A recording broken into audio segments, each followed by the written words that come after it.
வணக்கம். பரபரப்பு மீடியா செய்திகளுக்காக நான் நிரோஷன். தரையடி சுரங்கங்களை உடைக்கும் பங்கபாஸ்டர் குண்டுகளை ஏற்றிய 9 அமெரிக்க ராணுவ போக்குவரத்து விமானங்கள் கடந்த 24 மணி நேரத்தில் டெல் அவீவ் அருகே உள்ள இஸ்ரேலிய விமானப்படை தளத்தில் தரையிறங்கியதாக இஸ்ரேலின் பொது ஒலிபரப்பு நிறுவனம் கான் வியாழக்கிழமை தெரிவித்தது. இஸ்ரேலிய விமானப்படையின் நிவாரிம் விமான தளத்தில் பங்கபாஸ்டர் குண்டுகளை இறக்கிவிட்ட அமெரிக்க விமானப்படை விமானங்கள் உடனே திரும்பிச் சென்று விட்டன.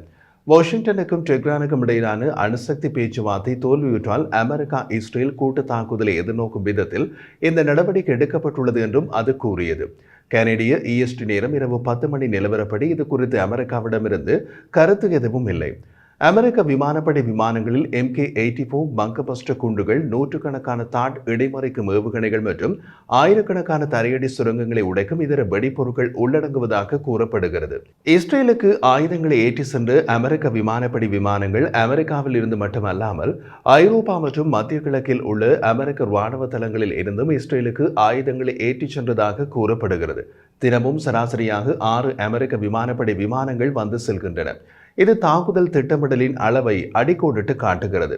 டெஹ்ரானின் அணுசக்தி திட்டம் தொடர்பான அமெரிக்க ஈரான் பேச்சுவார்த்தைகள் மற்றும் ராஜதந்திரம் தோல்வியுற்றால் ராணுவ சக்தியை பயன்படுத்துமாறு அமெரிக்க ஜனாதிபதி டொனால்ட் ட்ரம்ப் பச்சை கொடி காட்டிய பின்னணியில் இந்த ஆயுதங்கள் இஸ்ரேலுக்கு போய் சேர்ந்ததாக இஸ்ரேலிய வட்டாரங்கள் தெரிவித்தன. அமெரிக்காவின் இந்த ராணுவ ஆதரவு ஈரானுடனான சாத்தியமான மோதலுக்கு இஸ்ரேலின் தயார் நிலையை வலுப்படுத்தும் நோக்கமாக இருக்கலாம் என்று பாதுகாப்புத்துறை வட்டாரங்கள் தெரிவிக்கின்றன. இந்த ஆயுதங்கள் ஒரு பெரிய அளவிலான ஆயுத தொகுப்பின் ஒரு பகுதி என்று கூறப்படுகிறது. வந்த ஆயுதங்களில் சில முன்பு பைடன் நிர்வாகத்தின் போது முடக்கப்பட்டன. அவையும் புதிய ஆயுதங்களுடன் கொடுக்கப்பட்டுள்ளன. இஸ்ரேலிய ஆயுத கையிருப்புகளை நிரப்ப அடுத்து வரும் வாரங்களில் இன்னமும் அதிகமான ஆயுதங்கள் இஸ்ரேலுக்கு செல்லும் என்று எதிர்பார்க்கப்படுகிறது. கிடைத்த தகவல்களின் அடிப்படையில் அடுத்த மாதம் ஈரானிய அணுசக்தி தளங்களை தாக்க இஸ்ரேல் திட்டமிட்டிருந்தது. ஆனால் இஸ்ரேலின் தாக்குதல் திட்டம் ஈரானின் அணுசக்தி திட்டத்தை மட்டப்படுத்த டெஹ்ரானுடன் பேச்சுவார்த்தை நடத்துவதற்கு ஆதரவாக சமீப வாரங்களில் ஜனாதிபதி ட்ரம்பால் அலைக்கழிக்கப்பட்டது. அது பற்றி பெயர் வெளியிடாத நிர்வாக அதிகாரிகளும் மற்றவர்களும் வேறு சில தகவல்களை வெளியிட்டனர். ஈரான் இராணுவ ரீதியாகவும் பொருளாதார ரீதியாகவும் பலவீனமடைந்திருக்கும் நேரம் இது. ஈரானின் ஏவுகணைகளை தயாரிக்கும் திறன் கணிசமாக குறைந்துள்ள நிலையில் ராஜதந்திரத்தை தொடர்வதா அல்லது இஸ்ரேலிய தாக்குதல் திட்டத்திற்கு ஆதரவு அளிப்பதா என்ற உள் விவாதத்திற்கு பின்னர் ட்ரம்ப் தனது முடிவை எடுத்தார். ஈரான் மீதான ராணுவ தாக்குதல் நாட்டின் அணுசக்தி அபிலாஷைகளை அளித்து ஒரு பெரிய போரை தவிர்க்கலாம் என்ற சந்தேகம் கொண்டு அமெரிக்க அமைச்சரவைக்கும் அதிகாரிகளுக்கும் இடையே உள்ள மாறுபட்ட கருத்துக்களை முடிவு எடுப்பதில் அமெரிக்காவுக்கு ஏற்பட்ட தாமதம் எடுத்து காட்டுகிறது. இஸ்ரேலிய அதிகாரிகள் கடந்த மே மாதம் ஈரானிய அணுசக்தி தளங்களை தாக்கும் திட்டத்தை உருவாக்கினார்கள்.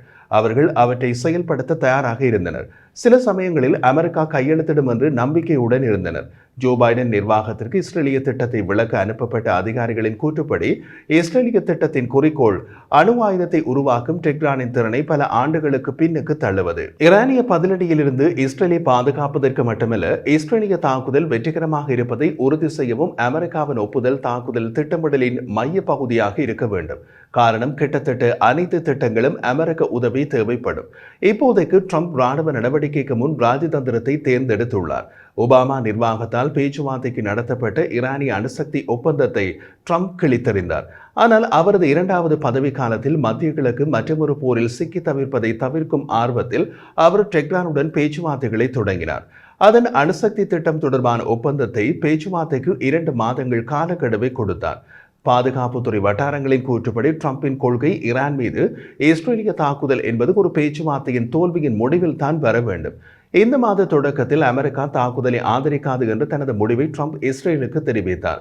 கடந்த வாரம் நேதன்யாகு வாஷிங்டனுக்கு பயணம் செய்த போது ஓவல் அளவு சந்திப்பின் போது அமெரிக்கா ஈரானுடன் பேச்சுவார்த்தைகளை தொடங்குவதாக அறிவித்த ட்ரம்ப் இஸ்ரேலிய பிரதமர் பெஞ்சமின் நேதன்யாகுவுடன் அதை பற்றி விவாதித்தார். நேற்று வியாழக்கிழமை செய்தியாளர்களிடம் பேசிய ட்ரம்ப் தான் இஸ்ரேலை கைவிட வைத்த யோசனையின் நடைமுறை சாத்தியத்தை சைகை செய்தார். ஆனால் ஈரானியர்களுடன் பேச்சுவார்த்தை நடத்துவது தான் தனது விருப்பமான நடவடிக்கை என்று ஒப்புக்கொண்டார். ஈரானுக்கு எதிரான ராணுவ நடவடிக்கையை ஆதரிப்பதில் தான் அவசரப்படவில்லை என்றும், ஆனால் அதே நேரத்தில் டெஹ்ரான் அணு ஆயுதம் வைத்திருப்பதை தான் விரும்பவில்லை என்றும் அவர் மீண்டும் தெரிவித்தார். ஈரான் ஒரு சிறந்த நாடாக மாறுவதற்கும் மரணம் இல்லாமல் மகிழ்ச்சியாக வாழ்வதற்கும் ஒரு வாய்ப்பு இருப்பதாக நான் நினைக்கிறேன் என்று ட்ரம்ப் கூறினார். இது எனது முதல் விருப்பம். 2வது விருப்பம் இருந்தால் அது ஈரானுக்கு மிகவும் மோசமாக இருக்கும் என்று நான் நினைக்கின்றேன். அதை தவிர்ப்பதற்கு ஈரான் பேச விரும்புகிறது என்று நினைக்கிறேன் என்று கூறினார். இஸ்ரேல் நீண்ட காலமாக ஈரானிய அணுசக்தி நிலையங்களை தாக்க திட்டமிடுகிறது என்பதில் எந்த ரகசியமும் கிடையாது. குண்டுவீச்சு விமான பறத்தல்களை பகிரங்கமாக ஒத்திகை பார்த்தது மற்றும் அமெரிக்க உதவியுடன் அல்லது அமெரிக்க உதவி இல்லாமல் அது எவ்வளவு சேதத்தை ஏற்படுத்தும் என்பதை தனித்தனியாக கணக்கிட்டது. கடந்த ஆண்டு ஈரான் தொடர்ச்சியான பின்னடைவை சந்தித்த பின்னர் இஸ்ரேலிய அரசாங்கத்திற்குள் தாக்குதலுக்கான ஆதரவு அதிகரித்தது. கடந்த ஆண்டு ஏப்ரல் மாதம் இஸ்ரேல் மீதான தாக்குதல்களில் ஈரானின் பெரும்பாலான பாலிஸ்டிக் ஏவுகணைகள் அமெரிக்கா மற்றும் இஸ்ரேலிய பாதுகாப்புகளை ஊடுருவ முடியவில்லை. ஈரானின் முக்கிய ஆதரவு இயக்கமான ஹெஸ்போல்லா கடந்த ஆண்டு இஸ்ரேலிய ராணுவ தாக்குதல்களால் மிக மோசமாக பலமிழக்கப்பட்டது. சிரியாவில் ஜனாதிபதி பஷார் அல் அசாத்தின் அரசாங்கம் வீழ்ச்சி மற்றும் ஒரு ஹெஸ்போல்லா மற்றும் டெஹ்ரான் கூட்டாளியை அகற்றியது. அத்துடன் ஈரானிலிருந்து ஆயுத கடத்தலின் பிரதான வழியை துண்டித்தது. ஈரான் மற்றும் சிரியாவில் உள்ள வான் பாதுகாப்பு அமைப்புகளும் அளிக்கப்பட்டன. ஈரான் ஏவுகணை எரிபொருளை தயாரிப்பதற்கு பயன்படுத்தும் வசதிகளுடன் புதிய ஏவுகணைகளை உற்பத்தி செய்யும் ஈரானின் திறனை சிறிது காலத்திற்கு முடக்கியது. ஆரம்பத்தில் நேதன்யாகுவின் உத்தரவின் பேரில் மூத்த இஸ்ரேலிய அதிகாரிகள் தங்கள் அமெரிக்க சகாக்களுக்கு ஒரு திட்டத்தை புதுப்பித்தனர். அது ஒரு இஸ்ரேலிய கமாண்டோ தாக்குதல் மற்றும் வான் தாக்குதலின் கலவை. ஈரானிய நிலத்தடி அணுசக்தி தளங்களில் விமான குண்டு வீச்சு தாக்குதலுடன் இணைக்கும் இந்த முயற்சியில் அமெரிக்க விமானங்கள் ஈடுபடும் என்று இஸ்ரேலியர்கள் நம்பினார்கள். ஆனால் கமாண்டோ நடவடிக்கை அக்டோபர் வரை தயாராகாது என்று இஸ்ரேலிய ராணுவ அதிகாரிகள் தெரிவித்தனர்.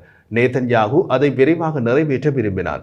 அதையடுத்து இஸ்ரேலிய அதிகாரிகள் ஒரு நீடிக்கப்பட்ட குண்டுவீச்சு தாக்குதலுக்கான திட்டத்திற்கு மாறத் தொடங்கினார்கள். அதற்கு அமெரிக்க உதவியும் தேவைப்படும் என்று திட்டம் பற்றி விவரித்த அதிகாரிகள் தெரிவித்தனர். சில அமெரிக்க அதிகாரிகள் குறைந்தபட்சம் ஆரம்பத்தில் இஸ்ரேலிய திட்டங்களை பரிசீலிக்க மிகவும் தயங்கினார்கள். அமெரிக்க மத்திய கட்டளை தளம் சென்கோமின் தலைவர் ஜெனரல் மைக்கேல் இ குரில்லா மற்றும் தேசிய பாதுகாப்பு ஆலோசகர் மைக் வால்ஸ் இருவரும் ட்ரம்ப் திட்டத்தை ஆதரித்ததால் அமெரிக்கா எவ்வாறு இஸ்ரேலிய தாக்குதலை ஆதரிக்க முடியும் என்று விவாதித்ததாக அதிகாரிகள் தெரிவித்தனர். ஏமனில் ஈரானிய ஆதரவு ஹவுதி இயக்கங்களுக்கு எதிராக அமெரிக்கா தனது போரை தீவிரப்படுத்திய நிலையில் ஜெனரல் குரில்லா வெள்ளை மாளிகையின் ஆசீர்வாதத்தோடு மத்திய கிழக்கு நாடுகளுக்கு இராணுவ தளவாடங்களை கொண்டு செல்ல தொடங்கினார். இரண்டாவது அமெரிக்க விமானம் தாங்கி கப்பலான USS கார்ல் வில்சன் இப்போது அரபிக்கடலில் உள்ளது. இது செங்கடலில் அமெரிக்க விமானம் தாங்கி கப்பல் USS ஹாரியட் ட்ரூமனுடன் இணைகிறது. முக்கியமான நேரத்தில் மத்திய கிழக்கில் அமெரிக்காவின் 2 விமானம் தாங்கி கப்பல்கள் நிலைநிறுத்தப்பட்டுள்ளன. அமெரிக்காவின் 2 பேட்ரியோட் ஏவுகணை பேட்டரிகள் மற்றும் தாட் அதிஉயர் ஏவுகணை தடுப்பு சிஸ்டம் ஆகியவை மத்திய கிழக்குக்கு மாற்றியது. ஈரானின் நிலத்தடி அணுசக்தி திட்டத்தை அளிக்க தேவையான 30,000 பவுண்ட் குண்டுகளை சுமந்து செல்லும் திறன் கொண்ட 6 B-2 குண்டுவீச்சு விமானங்கள் இந்திய பெருங்கடலில் உள்ள தீவு தளமான டியாகோ கார்சியாவுக்கு அனுப்பப்பட்டன. இஸ்ரேலின் ஒரு விமான தளத்திற்கு கூடுதல் அமெரிக்க போர் விமானங்களை நகர்த்துவதும் பரிசீலிக்கப்பட்டது.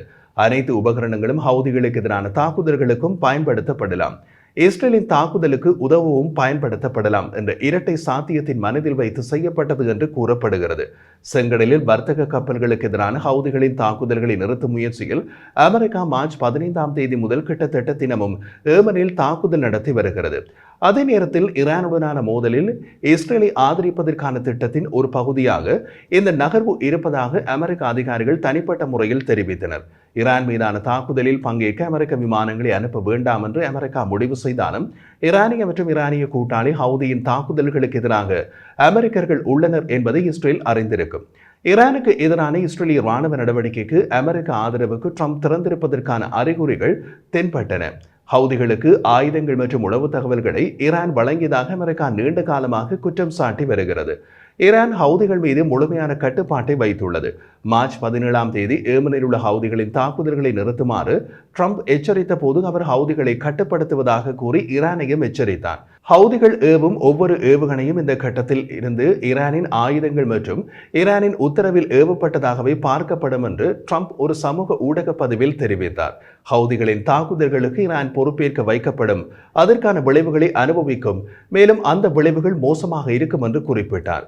இது தேவைப்பட்டால் அமெரிக்காவும் ஈரான் மீது தாக்குவதற்கான ஒரு சாமர்த்தியமான காரணத்தை ட்ரம்புக்கு வழங்கியது. ஈரான் மீது ட்ரம்ப் ஆக்ரோஷமான போக்கை எடுப்பார் என்று இஸ்ரேலிய அதிகாரிகள் எதிர்பார்த்ததற்கு பல காரணங்கள் இருந்தன. 2020ஆம் ஆண்டு ஈரானின் மிக உயரடுக்கு ராணுவ பிரிவின் தளபதியான ஜெனரல் ஹாசிம் சொலைமானியை கொல்ல ட்ரம்ப் உத்தரவிட்டார்.